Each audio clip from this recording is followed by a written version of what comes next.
আসসালামু আলাইকুম। পৃথিবীর বয়স ও ইমাম মাহেদীর আগমন সম্পর্কে ধারণা দিবেন। ওয়ালাইকুম আসসালাম রহমতুল্লাহ বারকাতু।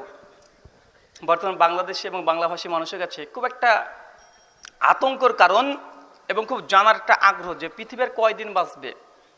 কে বলছে 2020, কে বলছে 2024, কে বলছে 2028, কে বলছে 2026। তো ভাই এই আলোচনা কিন্তু আজকের নয়। আমার যতটা জানা, শেখ জালালউদ্দিন সুয়ুতী রাহিমাহুল্লাহ আল মুতাফা 911 হিজরি, তিনি তার জামানাতে তার একটা বইও আছে এই বিষয়ের পরে। সেই সময় একটা ফিতনা এসেছিল যে দাজ্জাল আসে আসে আসে আসে, এরকম একটা ধারণা। আর একটা কথা মনে রাখবেন, এই পৃথিবীতে যখন আল্লাহ সাল্লাল্লাহু মৃত্যু পর 1441 হিজরি চলছে, এমন কোনো জামানা নেই যে জামানাতে দুটো করে ইমাম মাহাদি আসে নাই। মানে প্রত্যেক জামানাতে মানুষ দাবি করে ওই ওটা ইমাম মাহাদি। মানে কমপক্ষে না হলে 25 থেকে 26টা ইমাম মাহাদি অলরেডি চলে এসেছে। তো এটা নতুন নয়, মানে সব সময়তেই মানুষ মনে করে ওটা ইমাম মাহাদি, ওইটা ইমাম মাহাদি। তো আমাদের জামানাতে আমরা পেয়েছি একজন যে ইমাম মাহাদি চলে এসেছে, তার 92% মিলে গেছে। বা এগুলো সব মিথ্যা কথা, ভুল কথা। এগুলো এইভাবে গায়েবের কথা বলা, সঙ্গে আল্লাহ রসুলও বলেনি আমি আপনি কে। 2 নম্বর পয়েন্ট, পবিত্র সূরা লুকমান 8:34, এই বিষয় প্রসঙ্গে, গায়েব প্রসঙ্গে কোনো মানুষকে আল্লাহ কোনো ইলম দেয়নি। কিয়ামত প্রসঙ্গে কোনো ইলম বিশ্ব নবীকেও দেয়নি। বা এখানে আমরা মানুষটা কিভাবে বলতে পারি 2024 বা 25 বা 26? জি, তাফসিরে জারিরে, মানে তাফসির তাবরি নামে যেটা প্রচলিত, 321 লেখকের মৃত্যু। তিনি বেশ কিছু আসার নিয়ে এসেছেন সাহাবীদের তরফ থেকে, বিশেষ করে আব্দুল্লাহ ইবনে আব্বাস থেকে, যে পৃথিবীর বয়স প্রায় 6000 বছর, কোনো কোনো বর্ণনায় 7000 বছর। তবে একটা সনদ সহি নয়।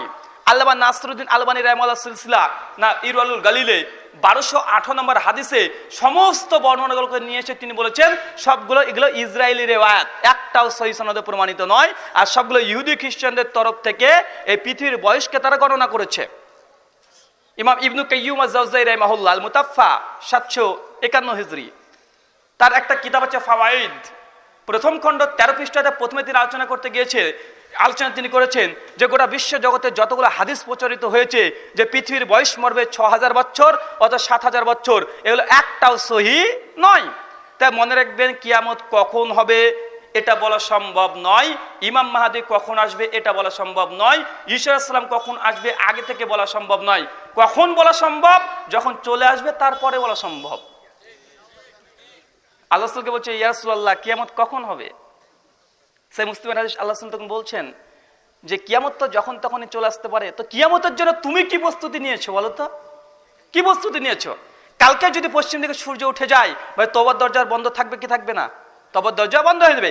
কালকে এখনই ঘুমিয়েছেন, কাল সকালে দেখছেন সূর্য পশ্চিম দিকে, কি করবেন আপনি? তওবা করলে তওবা কাজ লাগবে? কোনো কাজ লাগবে না। তো আপনাকে মনে করতে হবে, বিশ্বনবী যেমন উদাহরণ দিয়েছিলেন যে কিয়ামত হচ্ছে এই আঙ্গুল থেকে এই আঙ্গুলের দূরত্ব যতটা, ততটার মধ্যে কিয়ামত। সহিহ বুখারীতে তো আরো ভয়ঙ্কর হাদিস এসেছে। আল্লাহ রাসূল বলছে সাহাবী আবু তুফাইল রাদিয়াল্লাহু তাআলা আনহু, শেষ যিনি সাহাবী, ওনার দিকে ইঙ্গিত করে বা অন্য একটা দাসের দিকে ইঙ্গিত করে বলেছিলেন এই ব্যক্তি যতদিন বেঁচে থাকবে ততদিন কিয়ামত সংগঠিত হবে। তো এই ধরনের অনেকগুলো হাদিস আছে, মনে রাখবেন কিয়ামত অতীব নিকটে। এখন ঘুমাবেন, কাল সকালে কিয়ামতের জন্য পূর্ব আলামত, পশ্চিম দিকে সূর্য উঠে যেতে পারে। তাই এখন থেকে আমল করুন, কবে আসবে এই চিন্তা বন্ধ করুন। আশা করি সেটি স্পষ্ট হয়েছে। তাবিজ কবজ দেওয়া বা এর দ্বারা ব্যবসা করা জায়েজ কি? ওয়ালাইকুম আসসালাম। ওয়ালাইকুম আসসালাম রাহমাতুল্লাহি ওয়া বারাকাতুহু। দুটো প্রশ্ন, যে তাবিজ কবজ শরঈ বিধান এবং সেই ইমামের শরঈ বিধান, তার পেছনে সালাত আদায় করা বৈধ হবে কি হবে না?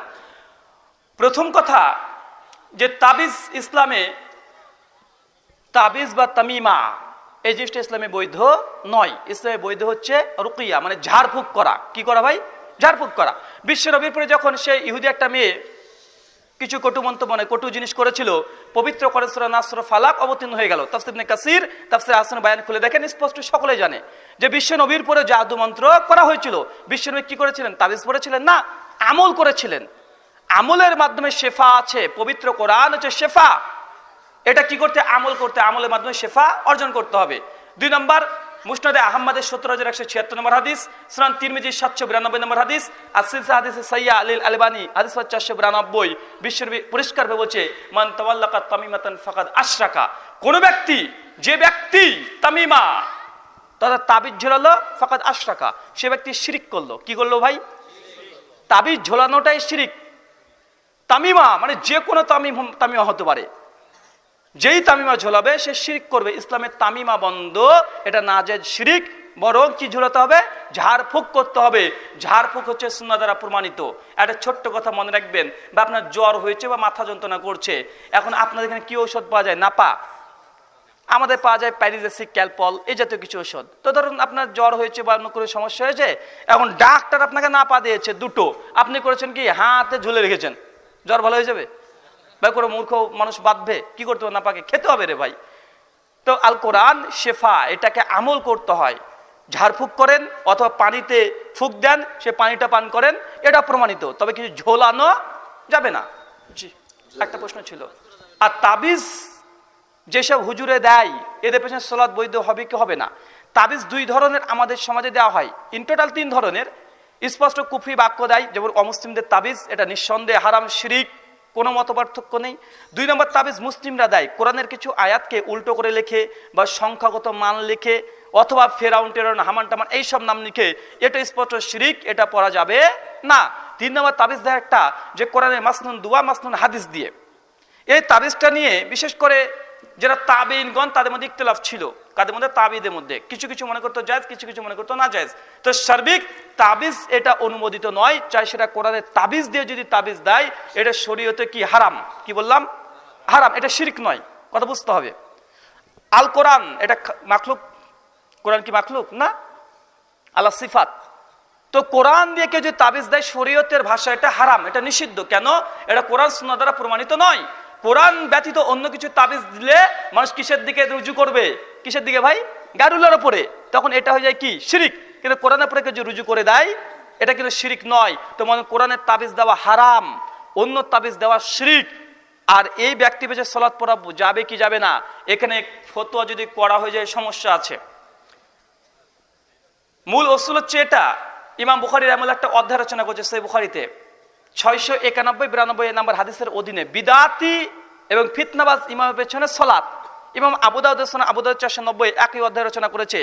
তো অধিকাংশদের মত হচ্ছে এটা একজন ব্যক্তিকে যতক্ষণ না কাফের ফতোয়া দিয়ে ইসলাম থেকে বের করে দিতে পারছেন, ততক্ষণ তার পেছনে সালাত বৈধ। কথা বুঝতে পারলেন? একজন মানুষকে, একজন ব্যক্তিকে যতক্ষণ কাফের না বলে ইসলাম থেকে বের করে দিতে পাচ্ছেন, ততক্ষণ পেছনে যদি তার সালাত আদায় করেন, সালাতটা জায়েজ। তবে কোন বিদাতি, কোন ফিতনাবাজ, কোন গোমরা আকীদায় বিশ্বাসী এমন কোন ব্যক্তির পেছনে স্বাভাবিকভাবে সালাত আদায় করা বৈধ নয়, এটা উচিত নয়। কখন পড়া উচিত? নাই মামার চাইতে কানা মামা যখন ভালো, তখন পড়া উচিত। আসলে সেটা স্পষ্ট হয়েছে। জি, মহিলাদের প্যান্ডেলে ওখানে বই পাঠানো হয়েছে, আপনারা ওখান থেকে সংগ্রহ করে নিন মহিলাদের জন্য। প্রচলিত তাবলীগ দিন সম্পর্কে আমাদের ধারণা দিবেন। 3 দিন, 1 চিল্লা, 3 চিল্লা। ওয়ালাইকুম আসসালাম ওয়া রাহমাতুল্লাহি ওয়া বারাকাতুহু। ভাই প্রশ্ন করেছেন তাবলীগ জামাত প্রসঙ্গে। আলহামদুলিল্লাহ, প্রথম তাবলীগ জামাতের অনেক প্রশংসা করি কিছু কিছু জায়গায়। আমি একটা কথা প্রায় বলি যখন তাবলীগের কথা আসে, যে তাবলীগের আমি সম্পূর্ণ বিরোধী না, তাবলীগের সম্পূর্ণ বিরোধী না। আমি এই কথা আরেকটা কথা বলি, যে ইসলামের যদি বিপ্লব ঘটাতে হয়, ইসলামের যদি বিপ্লব ঘটানো হয়, তো 3টে জিনিস করতে হবে। কয়টা জিনিস ভাই? 3টা জিনিস। 1, তাবলীগ জামাতের মতো তাকওয়া, তাদের মতো পরিশ্রম, তাদের মতো আখলাক লাগবে। কি বললাম? তাবলীগ জামাতের মতো পরিশ্রম লাগবে, আখলাক লাগবে, তাকওয়া লাগবে। 2, জামাত ইসলামী, এদের মধ্যে সাংগঠনিক জজবা লাগবে। আর 3, আহলে হাদিসের মানহাজ লাগবে। 3টে জিনিস যখন একটা সংগঠন বা একটা জামাতের মধ্যে আসবে, তখনই একটা ইসলামী বিপ্লব ঘটানো সম্ভব। আমাদের মানহাজটা সবাই বুঝবে না, সিলেবাস। জি, অনেকে শেখ বলছে মানহাজ, অনেকে বলছে মানহাজ মানে আমরা আহলে হাদিস যেভাবে পবিত্র কোরআন সুন্নাহকে বুঝি, ঠিক এই পথটাকে মেনে নিতে হবে। আকীদা এবং মানহাজ মানে এই পথ। 3টে জিনিস জরুরত। 1, তাবলীগ জামাতের মতো আখলাক, তাদের আখলাক আর আমাদের আহলে হাদিসের আখলাক সম্ভব নয় ভাই। তাদের যা তাকওয়া, ভাই তার তাকওয়া আছে বলেই তার বিবি ছেলে সন্তান ছেড়ে 40 দিনকার জন্য চলে এসেছে। কেন? ইনকাম আছে না, সংসার ভাসিয়ে দিয়ে চলে এসেছে। তো তাদের আখলাক এবং তাদের তাকওয়া, এটা কখনোই অস্বীকার করতে পারবেন না। ভুল পথে থাকতে পারে, কিন্তু এটা স্বীকার করতেই হবে। 2, জামাত ইসলামের মতো সাংগঠনিক জজবা, তাদের সংগঠনে কোনো ভাঙন ধরে না। সেই আবুল আলা মওদুদী রাহিমাহুল্লাহ সেই সময় তৈরি করে দিয়ে গেছে। এখন পর্যন্ত ভালো থাক মন্দ থাক, চোর থাক ডাকাত থাক, ছিনতাইকারী, মদখোর, গাঞ্জাখোর, জুয়াখোর, তারিখোর, যা থাকবে থাক, সংগঠন ভাঙানো যাবে না। তাই জামাত ইসলামের মতো সাংগঠনিক জজবা আর মানহাজ লাগবে আহলুল হাদিস। এই তিনটে যখনই একত্রিত হবে তখন ইসলামী বিপ্লব ঘটানো সম্ভব। আসুন তাবলিগ জামাত প্রসঙ্গে আমাদের মতামত কি। প্রথম ভাই, তাবলিগ জামাত প্রসঙ্গে আমরা মতামত দিয়ে কি করব? তাবলিগ কাদের ভাই? হানাফি মাযহাবের ফেরকায়ে দেওবন্দীদের একটা গোষ্ঠী। কাদের ভাই? হানাফি মাযহাব প্রথমে একটা মাযহাব, দুটো ভাগ, দেওবন্দি আর বেরলভী। এই দেওবন্দির মধ্যে আরো দুটো ভাগ, তার একটা তাবলিগ।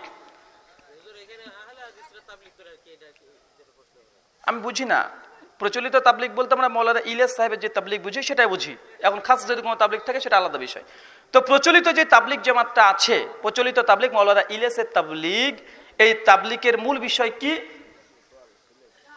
দারুল উলুম দেওবন্দ থেকে 2015 সালে 3রা সেপ্টেম্বর ফতোয়া নাম্বার 68,784, কত বললাম? ফতোয়া নাম্বার 68,784 পরিষ্কারভাবে তাবলিগ জামাতকে দারুল উলুম দেওবন্দ তারা ফতোয়া দিয়েছে যে তাবলিগ জামাত এক নয়া দিন হ্যায়।